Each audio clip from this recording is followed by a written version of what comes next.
Hello and welcome to M&A's Church Planting and Renewal Conversations. I'm Chris Vogel, Director of Next Gen Pastors, and I serve M&A as the Ecosystems Development Director. A summit, by definition, it's an apex, a highest point, the peak. Well, summit also refers to a conference of leaders, as when the heads of government gather together for an economic summit. Well, with Irwin Enns taking the reins of M&A, it was time not just for a conference, but a summit. And so Covenant Seminary and M&A collaborated, formed a team of 9 to serve as the planning committee for there to be a summit at Covenant Seminary this past October 17th to the 19th. This summit was to be a place of dialogue and discussion around church planting that's to be occurring in the denomination. And so the goals to that were first to connect, become acquainted with others involved in church planting in the PCA, to collaborate, to listen to other experienced leaders and share what's been learned in ministry. And third and finally, to catalyze, apply those discoveries in the local context to catalyze the advancement of the kingdom of God. Well, over 130 attended. Among them were church planters, M&A presbytery chairmen, network leaders, M&A staff, and other various ministry leaders. Joining us are some who attended, and they're here to discuss some of their takeaways from the time at the summit in October. We have with us Deneen Blevins. She serves as the executive director of Parakaleo. It's a U.S.-based global nonprofit that provides gospel refreshment and community for women so that church planting is more sustainable. We have Murray Lee. He planted Cahaba Park Church in Birmingham, Alabama 15 years ago. He's recently accepted the call as executive coordinator for M&A. Megan May is the elders' wives liaison for the PCA under the Committee of Discipleship Ministries, and also serves as the women's ministry director at Covenant Church of Naples. She was a church planting spouse for 12 years and is part of the leadership and training team for Parakaleo. Ren Habinete planted Uptown Community Church in New York and serves at Redeemer City as a Manhattan catalyst. And Tim Ringquist, he serves as the executive pastor of Deer Creek Church in Denver, Colorado, and also oversees local and global missions. Tim is also on the executive leadership team of the Western Church Planting Network. Well, that's our panel for today. And before we jump in, as always, I want to encourage those who are attending that you're to be part of this conversation. So we invite you to ask questions, use the Q&A box or the chat box to throw those questions out there. If they're, or maybe just observations that you may have if you were attending the conference. Man, we'd love to hear your experience as well. Well, let's just start off. Let me start with Deneen and Ren. You two were on the planning committee. Deneen, what went into that process? What was and also want to hear what were your roles in the event? Yeah, thanks so much, Chris. And again, thank you for having us here. So my specific role was that I helped Hunter Bailey and Charles McKnight on the series on healthy and holistic church planning. And so one talked about the prophetic gifts from Christ. Another talked about the priestly gifts. And then I talked about kingly wisdom, namely how to care for people that are in the mission of church planting by creating strategies and systems.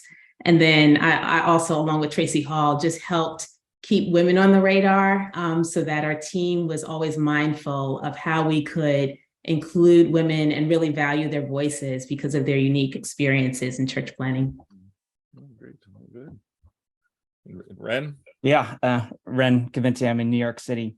But I think my main role was to MC the event and to keep things moving. I'm sure we'll talk about the schedule and how it worked out, which was fairly aggressive for something that took place over 3 days. But to be on a committee, I want to mention also, Chris said there were nine people, and when it was put together by Robert Kim from Covenant Seminary and Irwin Ince at M&A, it was intentionally built as sort of a diverse group.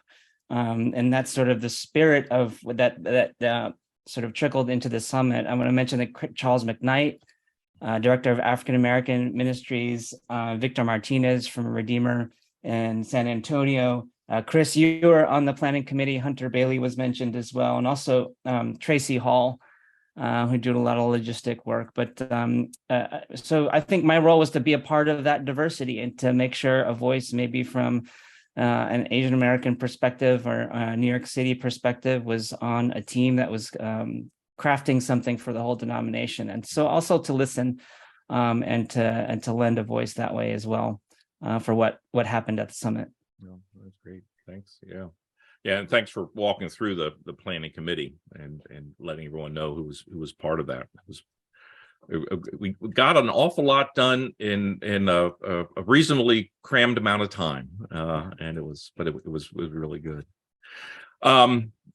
Megan and Tim, as you're coming more as representatives of ministry network, so what was your what attracted you in coming? What drew you in, and what was your experience when there? I was excited to hear about it from Deneen, since she was part of the planning committee. And I work with the Wives of Elders in the PCA, which includes church planting wives, and having been, as of this summer, a church planting wife for the last 12 years. I wanted to hear kind of how we are pivoting, because I knew that was something that M&A was really, prayerful about. And I thought it was great that you wanted to bring many leaders together. And again, like Ren said, I wanted to listen. I wanted to hear and then know how I could support and maybe help catalyze anything through my own network with the women in the PCA that I connect with. Mm-hmm. Well, thank you. And so with that, I just want to pick up. So tell us a little bit more your role with CDM and such, because part of what is exciting here is seeing the interaction, not just M&A as a silo, but hearing CDM. And we had a representative there from Geneva, the old RBI. Right. Yes. I think that was the best part, was seeing all the resources of the PCA come together. I was talking with Mark O, who was at my table group, and he was saying, I didn't realize when I was on the front lines of church planting that there's all this artillery behind me, right? That I wasn't alone. And so I am the Elders Wives Liaison for the PCA under CDM. And so, I'm a support person for women who are either a teaching elder or ruling elders' wives. And often they're asking, what am I supposed to be doing? Or who could I know that might be able to help me? And so it was great for me to be there and just learn from leaders of all kinds of different networks, and then be able to also be another voice for the women who serve alongside their husbands, or maybe on a team like Deneen or other women have done, and just have that side of the team be thought of, and how can we consider them when they're planting as well. Oh, good. Great. And Tim. Yeah, our goal in going out to the summit was really to connect with a bunch of other network leaders and denominational resources. And that was a huge benefit of being in that room with everybody. You get to hear, kind of your own trends in your own area and the things that you're experiencing, but to be able to talk to others from across the country and be in one setting together, that was extremely beneficial for us. So to hear some of the challenges that we're having, they're not just regional, these are national challenges. Some of the difficulty in recruiting church planters, those are national issues. And to have it at Covenant Seminary, I thought was really helpful, because we got the seminary perspective as well. Yeah, no. Yeah, I would think, especially from what I've seen and heard and experienced being in Colorado, feeling somewhat removed from the epicenter, so to speak, where all the stuff happens, but being able to be a part of that and see all that's taking place can be helpful. Yeah, we're pretty geographically removed from everyone, and that can happen relationally as well if we're not careful. So it's important for us to be at those things and meet people and stay connected in those ways. Yeah.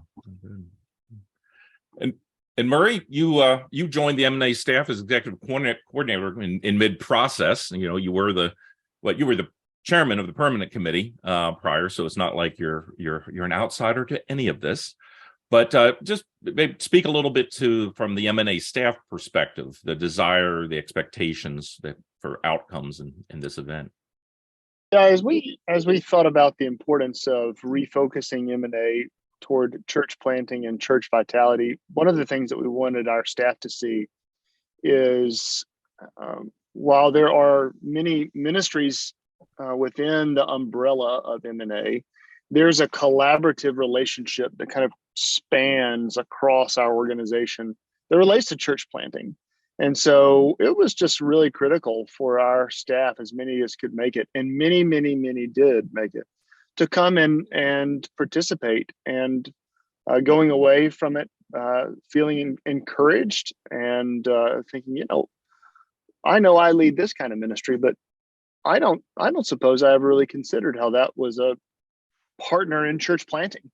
So yeah, able to, kind of as executive coordinator and working with all those various ministries, maybe help us think through what are some of the other staff that were there in their ministries, and how might that connect in the context of church planting? Well, sure.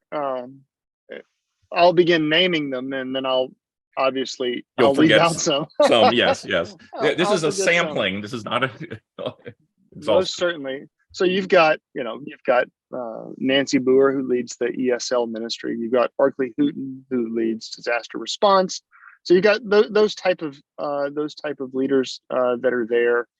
That what church planners most often find themselves in needing is assistance in developing ministry and developing volunteers and reaching the lost. Well, those two ministries that I mentioned, not to mention the many other ministries that were represented there, those two ministries are wonderful at recruiting volunteers and learning the principles behind those things. They're wonderful at sharing the gospel through explicit and tangible, practical ways. And so not only can church planters learn a great deal from best practices that our ministries are doing, but they can also be helped by our ministries. One statistic that Arkley mentioned to me while we were there is nearly every disaster that he's been a part of serving has directly affected at least one church plant.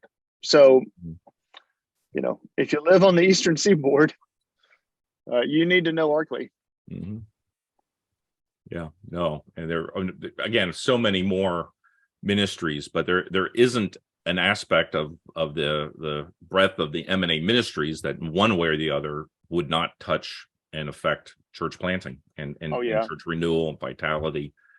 These are all intertwined. Yeah, you think about African American ministries, Korean American ministries, LAMP. All of these ministries. Some of them have a direct connection with church planting. Mm-hmm. Others a tangential connection, a collaborative connection, but all of them some connection. Mm-hmm. Yeah.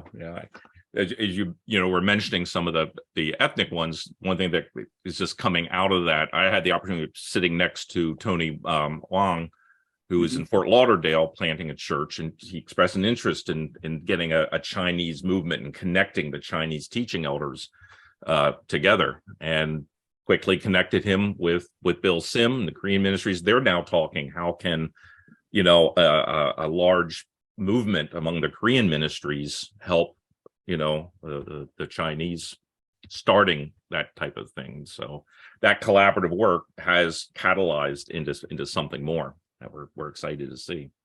Yeah, it looks like what that conversation started at the summit. I just got an email about it an hour ago. Looks like there's some real momentum happening there. So yeah, good stuff. Excellent.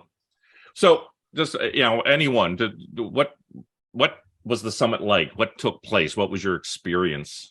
So if someone says you went to St. Louis for an extended party or what, and then you describe we were tightly packed into a room. We were not going to do a numbers count. We had about 130 sign up. I think the room held 120. So we're hoping some people were outside the room, so we weren't violating the fire code. But it was great. So what was your impressions of what happened?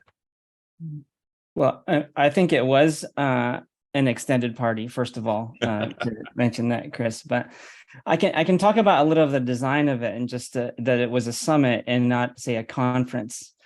or just a gathering of church planters that maybe, you know, in maybe denominational style, we have a bunch of talks where there's an expert giving a series of keynotes, and it's really information download and maybe some Q&A after. But it was really designed, I think, a good thing for this cultural moment when we're kind of figuring out how to respond to the cultural convulsions that are going on.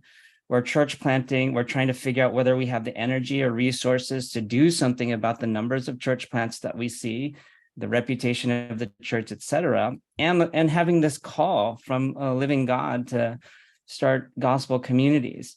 And so to bring people together to talk about that, what we're going through, what the challenges are, the stuff that we're trying, you know, information download is not going to be able to enable you to sort of share and be heard and listen and learn from other people. Mm-hmm. And so just to say something about the design of the summit, a lot of free time to connect with folks. We thought about that in terms of the planning. So in the evenings and at lunchtime, there was a lot of that. So you didn't have to duck out of a presentation to hang out with people in the hallway, which happens at conferences sometimes. But the schedule itself was organized into hour-long topical discussions. And just if you weren't there at the summit, most of those hours were just a 10, 15-minute kind of mini TED Talk on the future of networks, how to develop a pipeline, with a prophetic or priestly call of a church planter, and then a good 35 minutes of discussion. And then a time of, in tables, there were 22 tables of 6. Mm-hmm.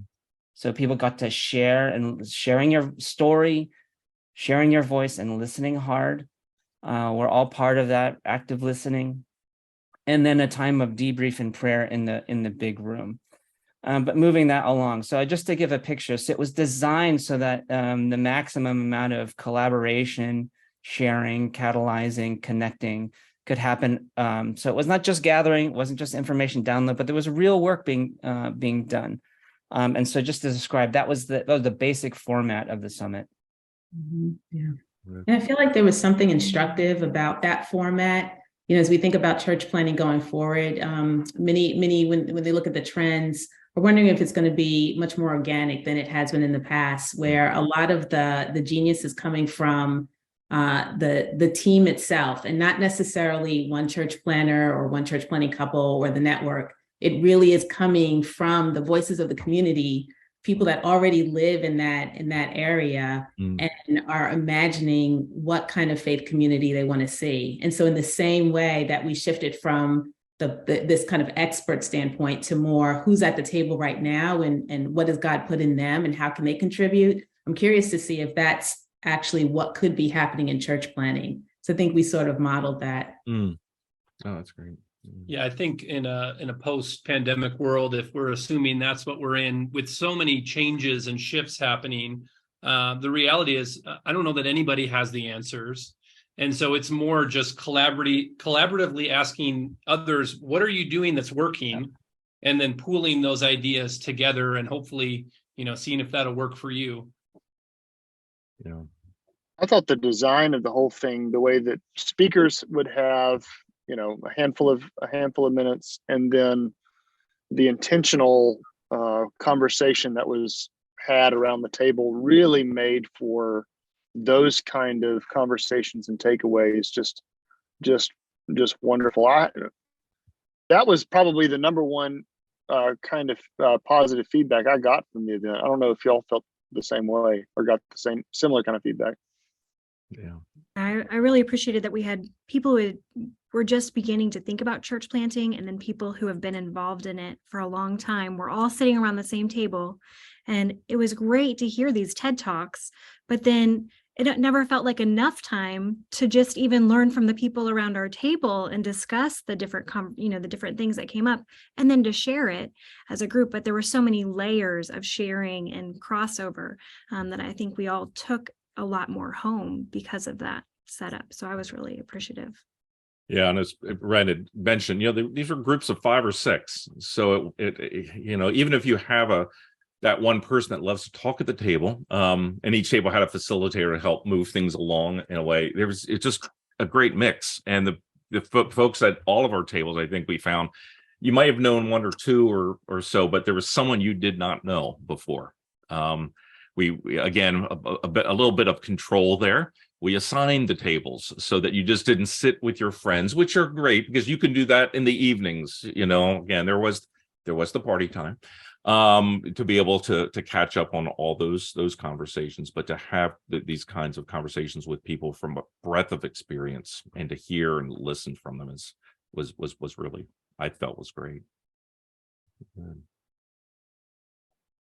Well, let's talk about, given your own context of ministry and such. What were some of your takeaways? And as you're going to begin to answer that, I want to encourage those who are listening in.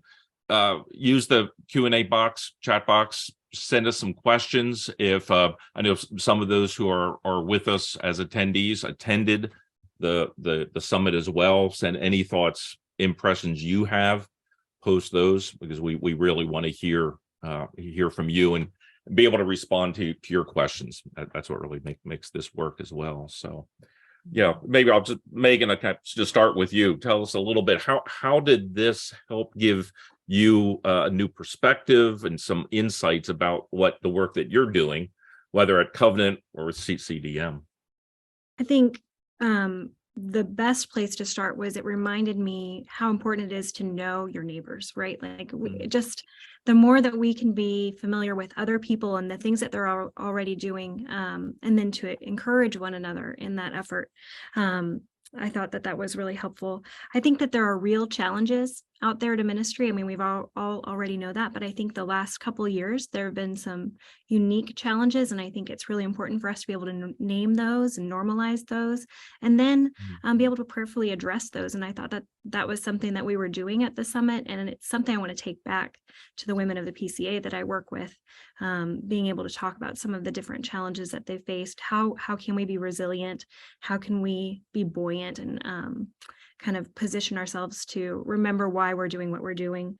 And then I think the other thing that was really helpful was to remember to spotlight other ministries or other agencies, or even committees or people that are doing things that would be really helpful to those that I serve with, because sometimes people don't know what's out there, and the more that we can shine a light there and encourage people that they don't have to reinvent the wheel, I think that's really helpful. One example is Auxilio. I think we all kind of, by the time we were done, I was telling our friend Keith Moore just how much I, as a pastor's wife, church planning wife, appreciated that he gave me back hours with my husband, so one less stress that was making his hair fall out, that I think we need to lift up and celebrate the things that God's already doing by giving people these gifts and the ways that they serve that help further the church. Yeah. And one of the almost disadvantages I've felt in the context of M&A, I'm so close to so much. Oh yeah, I know this, I know that, I know this, and I forget not everybody knows, about those things. And so this is just a great place to get all those M&A ministries and the other related ministries a place. It's good. For sure. Any other thoughts for your ministry, for Tim, in the context of your church planning network? And you said making some of those connections certainly helps. That was great. Connecting with the seminary and hearing about the, low number of, especially in person, but just students in general. A lot of what you shared, Chris, about leadership pipeline development. I wouldn't say those are challenges that we have yet. Here in the Denver area, we have the advantage of a place that's kind of a draw for people. This is a place people want to come, as opposed to Wisconsin, which I can take a shot at because I'm from there. Okay. But starting to think through those things, because those challenges are going to be coming for us as well. And again, because we're more geographically disconnected, we're just not as aware of everything that's out there. And personally, I didn't grow up in a PCA church, and so kind of came to all this later. So getting some of the history and hearing from some of the different people. One thing I took away is Roy Taylor's dissertation on flagship church planting. So Robert Kim talked about it, and I said, how do I get a copy of this? And he said, I don't know. So I just took pictures of it and printed it. So that's a takeaway that I had. It's actually fantastic. It's been awesome to read. This is a wonderful nerdy moment that your takeaway is Roy Taylor's dissertation. Yes. And the next time we have you on, I expect a bow tie. So that's not going to happen, but that's okay. Okay. So, Ren, a different part of the country, Manhattan, New York. What were some of the takeaways you have from the time? Yeah, mostly curiosity and reflection based on what other people talked about. And I think I entered in with a number of different lenses. I'm at Redeemer City to City, which is trans-denominational. I work with church planters and networks to plant churches in Manhattan as a church planter myself, but also I'm the M&A chair, missions chair of our presbytery. So a number of different hats. So the network and pipeline discussions were particularly interesting to me, just to figure out how other networks were working in other places. We've discovered in Manhattan that networks that pop up here last for about 6 or 7 years, and then for one reason or another, they lose energy, and we don't know why that is. That also coincided with COVID, and so mojo was lost. And so what do we do now? And so one of the things that intrigued me was the role of networks as catalyzing. Maybe you have a big network that loses some mojo, but then a network within a network, the most energetic people in a group of energetic people can actually catalyze within a network to help it give more life, but also networks within presbyteries. Because the missions group or the missions chair is not always, the presbyteries aren't always the most energetic missional places, depending on whose presbytery you're in, or you know what I'm talking about. But maybe there's a network that has energy that is alongside it that can help start something and then retrofit it for the presbytery or help move it that way. But there's a lot of different ways to move past to increase the amount of movement that there is. So that was very interesting to me. And then the second thing was the pipeline question for everybody, especially Gen Z. I think one of the last things that was said in the whole conference was who's not here. As if we want to be diverse, if we want to include who's not here, and Gen Z wasn't there. And there were a number of reasons that were given for that. But I think that's something that we need to talk about more in the future. So I've been thinking more about that. And if I could have 15 more seconds to say my last thing, which is I was shocked at how encouraged I was after the whole thing. Because, if you're alone, if you're in Colorado, if you're wherever, it's they're giants in the land. And so to share your story, be heard, have people in the room actually understand the language and the trouble that you is on your heart, and to be moving in the same direction was super, super encouraging. Mm-hmm. Yeah. I mean, just imagine going to a denominational gathering and going away encouraged. It happens. It's a wonderful thing. Shocked. Yeah. Great. Yeah. Zanine, your thoughts, especially with regard to parakaleo. Yeah, no, I think as we think about what does it look like for church planners to be sustainable and healthy, parakaleo, we're always thinking about how do we integrate the learning experiences and the communities that we've developed, instead of networks sending them, kind of outsourcing the care of women to parakaleo. How do we help them integrate it within their church planning networks? And so just even as early as today, having conversations with network leaders about how to do that in a way that's seamless, in a way that it doesn't take a ton of resources, and that it's an invitation for women to be involved in and not an obligation. Like I said before, one of the trends in church planning is that we're taking a more team approach. So if that's the case, we have to have systems in our core equipping strategy to support not only the planters and the male leaders that are there, which we rightfully should devote resources to that, but also the women who are some of the most influential, like relationally influential people in the church, helping them stay supported. The planter's wife, but also other women carrying key roles in the church, whether they're on paid staff or not. So it really has my wheels turning around those things. Yeah, no, that's great. Yeah, thinking how all this fits together when we talk about networks. And Randy, you had mentioned there's, networks are not part of our polity, therefore they're not permanent, and which is good. We want to maintain in our polity structure, maintain that structure. That is the foundation. Now, what we're building on that is something we can work with, morph, change. Networks come and go. There's a life cycle to them. But in the meantime, the spot we're in right now is to think, what does that mean? We're mentioning pipelines, not just how do we cherry pick the next best church planter who's graduating from seminary or 2 years in ministry. How are we going to develop these future leaders? And that's really going to have to be, I think, to what Deneen was saying. We need church planters, but no church is planted by a church planter. And if any of us church planters ever believe that lie, there will be a long line of people wanting to remind us of who was all involved. There's a leadership opportunity, but there's that leadership then that definitely then spreads. So that's great. Well, good. Well, I have some questions here. Paul Hahn asks, can any of the summit be accessed virtually? Did we archive?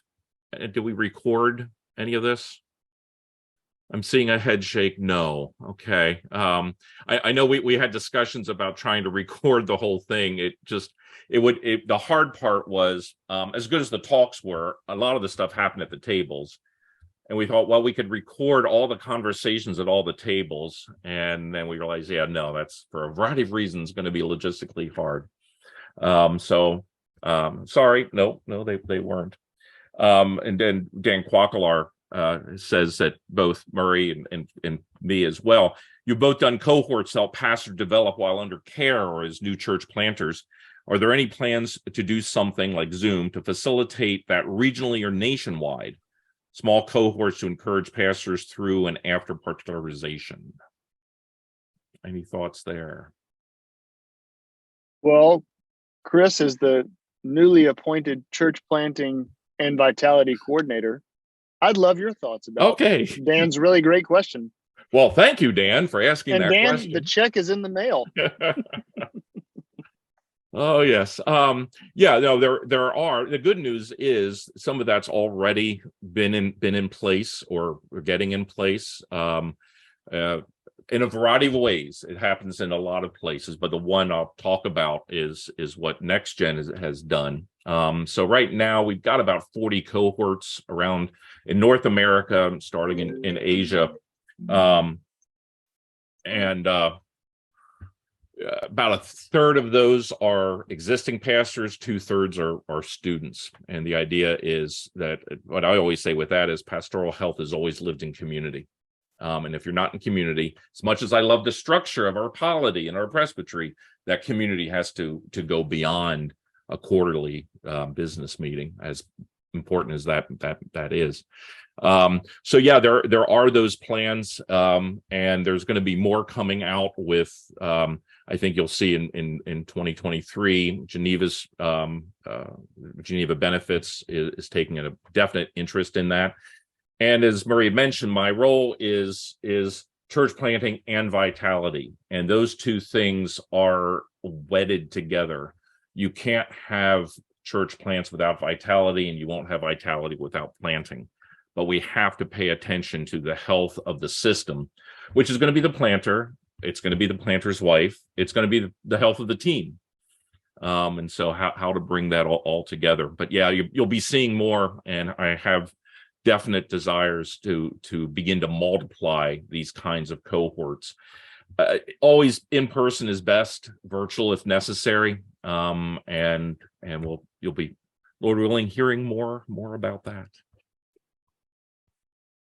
Any other and Murray, you've been doing the COPA cohort. Are you going to be continuing to do that? Yeah, so our Cahaba Park cohort is the church that I planted and pastored for 15 years, has a church planting training center for guys that are approximately a year out from launching their church, and so they come in 3 times a year at no expense to them other than their time, and candidly learn from the church's mistakes and really have personalized care, because we try to keep the groups small, but no more than 8 or 9 planters at a time, and that's continuing. So the church is just hosted its 11th, beginning its 11th year of cohorts, and has just also begun a cohort for planters that are in 5 to 7 years, because we find that that's the most statistically likely time for church planters to leave their church plant. So, yeah, plans are to continue, as far as I know. And I think one of the takeaways here, and this is one of the takeaways I think from the summit for a number of people, is there's a lot happening and there's a lot we can do. We don't need to wait for it to come to us, but we need to start getting creative, serve a wonderfully creative God in such great diversity of saying, let's see what can take place in our context in so many ways. Yeah, another question here is, what are some of the best places to go, people, resources, sites, groups, networks, to help core groups get started in planting in fresh ways that engage some of those new challenges and opportunities? What would you recommend? I would recommend, this is just a commercial for the next summit.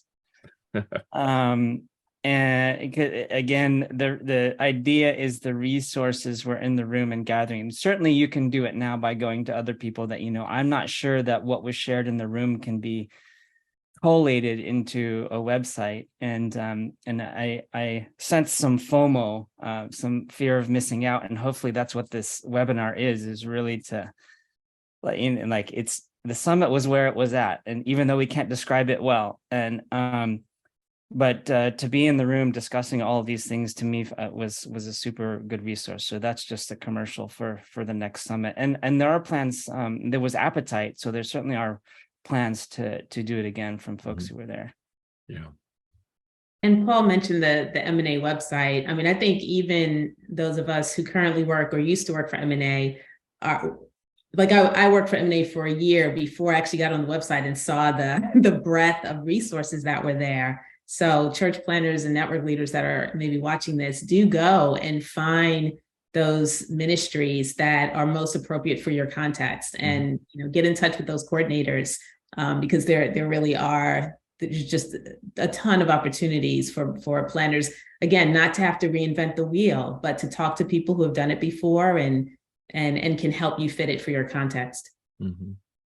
Yeah. I'd also say, go ahead and get connected to the people that you want to utilize later on.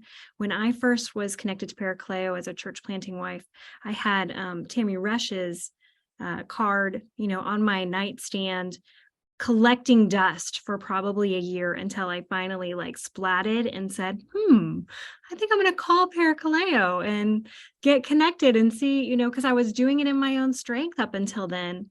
So for wives and other women who are involved in church planting, I would really recommend that you do go ahead and reach out and find some people who can help normalize and name some of the things that you're going to face, so that as you're walking through, you have support that you need. Yeah. And that's just from my female perspective on Paracleo, but there's plenty of other ministries and agencies out there that it'd be good for you to know.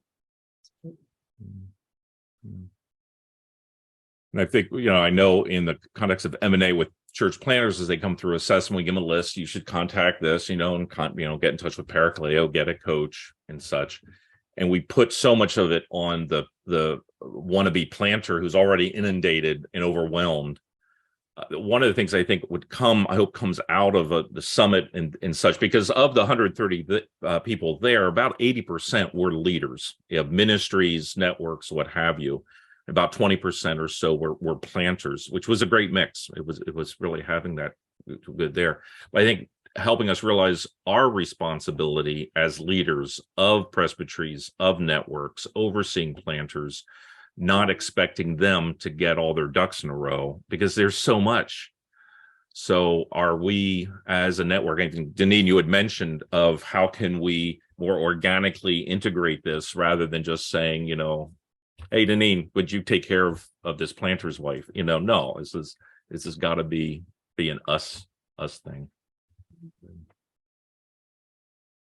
Any aha moments, any new ideas generated that you came away with and said, I never thought of this before. I want to do this or that. I want to see this happen in my presbytery, my church. So one thing that really stood out to me was when you said that 50% of those who feel called to be a pastor are between 14 and 21. And then we discussed some of the different obstacles, would it be funding for school or maybe training? So many things get in their way in their line of sight between becoming a pastor and that age.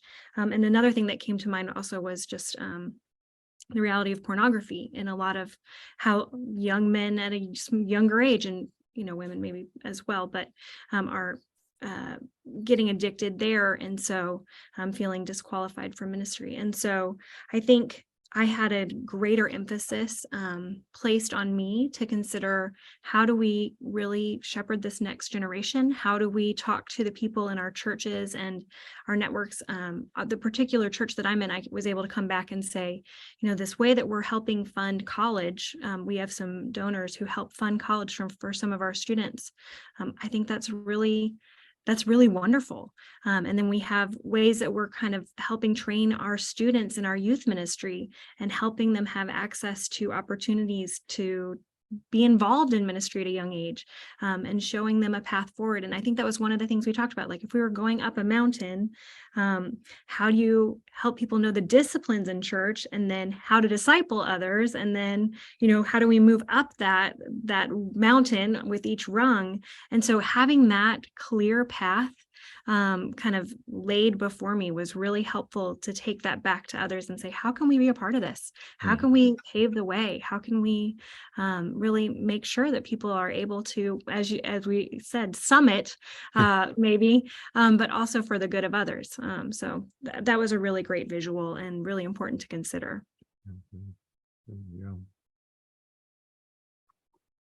Yeah, recognizing is somewhat goes back, Ren, to what you had said about, okay, who wasn't there. And if we're going to be thinking about pipelines, we better be in conversation with the people we are looking at in those pipelines, not telling them where they belong in the pipelines. That doesn't go well when we do that.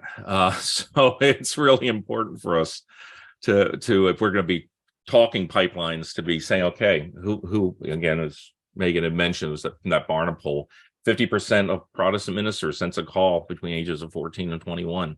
What are we doing in that context? Mark Horn asked the question too about church planting and working with RUF ministries as planting farms. What can we get in place?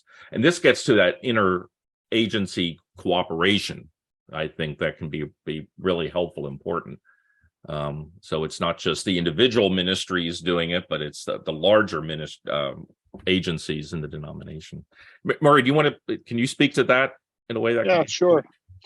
Yeah, I think Mark's question, does that imply that there's a greater connection between M&A and local RUF ministries? I think the answer is yes, of course, it does. And I don't think it's relegated to just M&A RUF.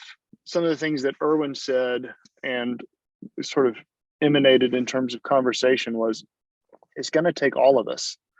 The amount of interagency collaboration that is happening right now, not only among the coordinators and presidents of the various committees and agencies, but also among the staff members and those the staff members lead, is really unprecedented in terms of our denominational cooperation. And so that's good news. And the reason that that's good news is that we pursue a common goal, which is through the strength of Christ, advancing the kingdom of our Lord and Savior. And that's not just done by one committee or agency. That's going to take an entire denomination. It takes more than just one denomination, actually. But for our purposes on this discussion today, it takes an entire denomination to work together collaboratively to think through how can we resource church planters, and how can we resource churches that need to be made more healthy, which, by the way, is every church. How do we get pipelines of leaders and talk to them in high school and college days and not wait till seminary? How do we train them? Are there creative ways that we can do with training while not watering down any of our credentialing as well? So there's just all kinds of collaboration, conversation that's going on out there, and I think we should be encouraged and also prayerful about how we individually can participate in greater interagency collaboration. Yeah, that's good. Keith Moore notes point here, it's RUF, but there's a whole breadth out there within our context and that we work with: CO, Crew, other campus ministries, RYM, and high school. The many ways we'll only be limited by the lack of creativity we have in approaching what to do next. Yeah, that's great. I think another pipeline sort of takeaway that I learned, and then seeing it in our context, is really helping to have more missional discipleship at the church level. That a lot of our pipelines consist basically of identifying fully formed or almost fully formed leaders at the bottom of what would be a pipeline.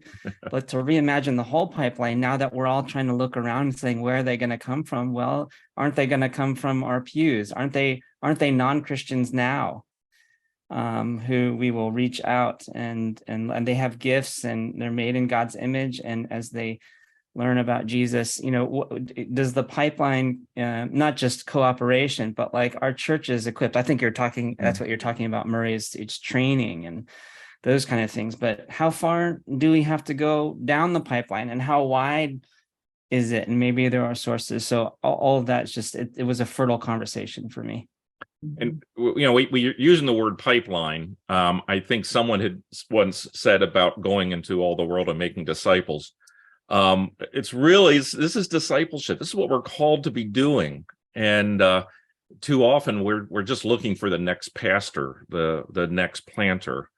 And we got to be going all the way back to seeing the Great Commission fulfilled, seeing fruitfulness with evangelism, discipleship that leads to leadership, not just a new member in my church. And just summit-wise, there were models for that at our table. There are people thinking about that and trying structures that will reach there. So that's encouraging. Yeah. And another thing quickly related to pipeline is what are the metrics what are the criteria that we're using to identify potential leaders? And are they based on old models? Are they based on specific cultural filters, especially as we think about going into a future 2050, it's going to be a minority-majority world. So how do we rethink what it means to be a leader, and what does fruitfulness and success look like, not only for the leadership, but also for the church plan in general? Like, what does a fruitful church look like? Right. No, that's good. And really to assume that whatever metrics we have, they're culturally based. Now let's have that out on the table. Let's have the conversation of, okay, what's working, what's not, what do we need to change? How do we need to rethink this if we want to reach the world that's here, not the world that we think was? That's an important distinction. Good. Well, what challenges do you see, moving into 2023 and beyond, coming up from this summit? What are some of the challenges? And then I want to ask, what are your hopes and dreams? What are your wild-eyed fantasies of what you'd love to see? But let's start with the challenges. Challenges would certainly include, but not be limited to, follow-up and execution on some of the really great ideas. the reality is, and everybody on the call knows this, is that the enemy does not want any of these plans to succeed. And so the challenge will be, are we as a denomination humble enough to repent of our own efforts to do God's work apart from his Spirit, and then to depend on his Spirit for the courage and wisdom necessary to accomplish the things that he's given to us, and then to actually do it. And so I think it begins starting there. Of course, as you begin thinking about dreams, the summit could easily double. I don't know if that's ideal, but it could easily double and retain some of the wonderful intimacy that was there, and generate even more really great ideas for the future. Mm-hmm. Yeah, that's great. Any other thoughts on the challenges as we face the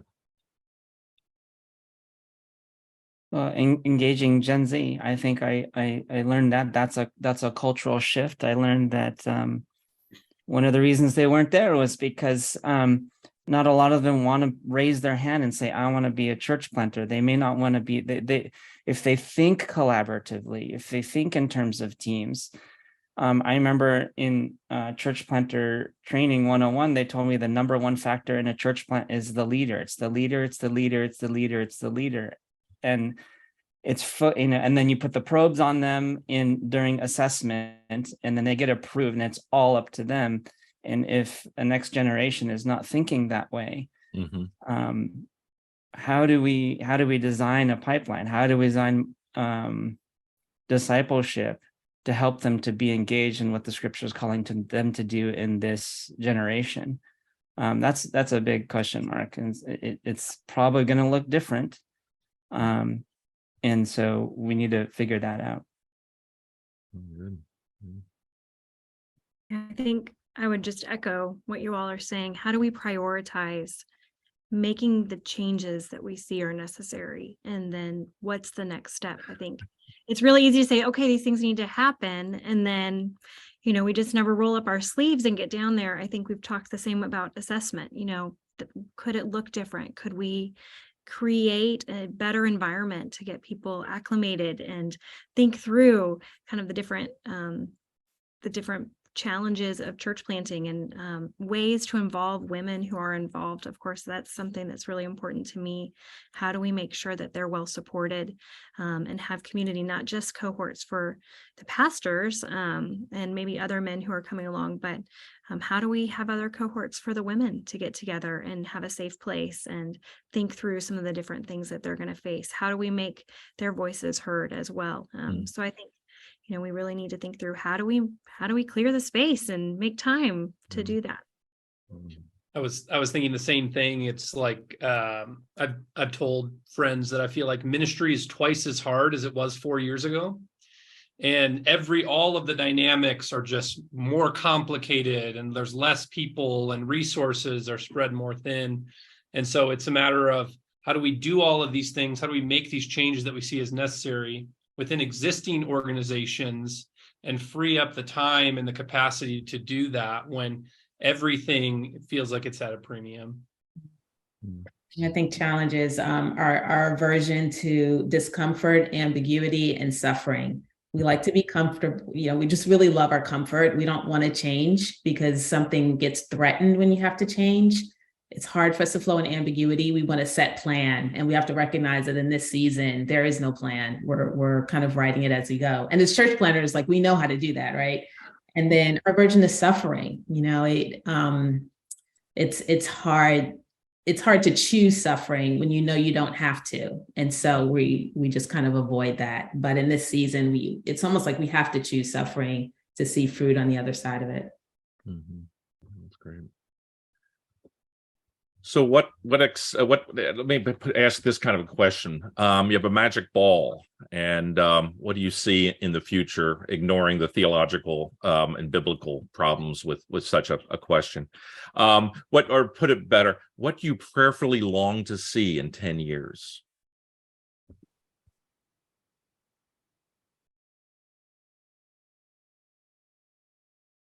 Have you not thought about what you perfectly long to see in 10 years? I'll start. I long to see churches that start as an outcome of people wanting to live for Jesus in the community, rather than churches that start because we feel like that community needs a church. Okay. I loved when we were talking about prophetic vision, and we were looking to the church that is to be, and then letting that shape our vision for now. And I guess that echoes, our own M&A leader, the beautiful community, right? Like, I want to see that. I want to see that throughout the PCA, throughout our country, throughout the world, where people are gathered and we're all anticipating what's to come, but present where we are now, and we're supporting one another as the beautiful body of Christ. That'd be wonderful. So any ways that we can help encourage that. Great. I just thought new leaders in new places. And so I think new leaders is more of a diversity, ethnic diversity of leadership, but also younger leaders. The wave of boomer pastor retirement is hitting in our denomination. And so the advent of younger leaders stepping into some of those roles in our denomination, I think, will be a great thing. And people who have served have done a wonderful job, but there will be new leaders, and then in new places in the country, in new places where the PCA is not as prevalent. I think that's going to be a significant trend, and even new kind of groups of people, as in new places. The Native American ministries, the Hispanic ministries, all of those groups, I think, are a great source of encouragement. There's a bright future in us being intentional in those ways. Good. All right. Yeah, I think all that prophetic language is resonating with me. Dan Breed at our table said, it's so hard right now, but because it's hard, he was filled with this idea that we're on the cusp of something new and different and refining and beautiful. That's that prophetic vision. And so anyway, I think it's more a hope that plays out. If you want something specific, maybe it's that the church just restores its reputation in the world through its missional joy and missional love to its neighbors. And I think that's part of what church planting can do. Oh, that's great. Well, thank you so much. Thank you, everyone, for your input, for engaging the summit itself and joining us, and for all those attending here online. Thank you. Thank you very much. We will be having our next time with the M&A Church Planting Conversations will be November 30th. And the topic there will be the power of reflection in ministry. Vinny Trellio, the coaching catalyst in M&A, and I will be talking about, as we kind of wrap up a year, looking at the next year. What does it mean to take time to reflect and think through what has been and where God may well be leading us? And so until then, thank you so much for joining us. God bless. Take care.